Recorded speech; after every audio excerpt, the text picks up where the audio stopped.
અંકલેશ્વર એ division પોલીસે શંકાસ્પદ 5 mobile સાથે 2 ઇસમોને ઝડપી પાડ્યા છે। કસબાતીવાડ મસ્જિદ પાસે જ્યુપિટર ગાડીમાં 5 અલગ અલગ કંપનીના મોબાઈલ મળી આવ્યા છે। પોલીસે જરૂરી બિલ અને 18 પુરાવા માંગતા બંને ઇસમોએ ગલ્લા તલ્લા કરતા પોલીસે ગુનો નોંધી મોબાઈલ અને ગાડી મળી 45,000નો મુદ્દામાલ જપ્ત કર્યો છે। અંકલેશ્વર શહેર એ ડિવિઝન પોલીસ દ્વારા અંકલેશ્વર શહેર વિસ્તારમાં પેટ્રોલિંગમાં હતી, જે દરમિયાન માહિતી મળી હતી કે જ્યુપિટર મોપેડ સાથે 2 ઇસમો શંકાસ્પદ મોબાઈલ સાથે કસબાતીવાડ મસ્જિદ પાસે ઊભા છે।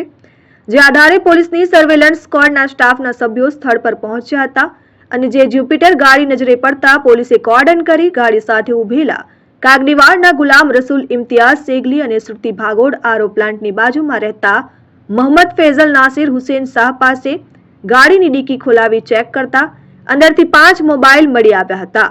જે મોબાઈલ અંગે જરૂરી આધાર પુરાવા માંગતા બંને ઇસમો ગલ્લા તલ્લા કરવા લાગ્યા હતા અને કોઈ સંતોષકારક જવાબ ન આપતા પોલીસે બંને ઇસમની અટકાયત કરી હતી। તેમજ 30,000નો મોપેડ અને 15,000ના 5 મોબાઈલ મળી કુલ 45,000 રૂપિયાનો મોબાઈલ જપ્ત કરી ગુનો નોંધી વધુ તપાસ આરંભી હતી। Dharmesh Patel, RN news, Ankleshwar.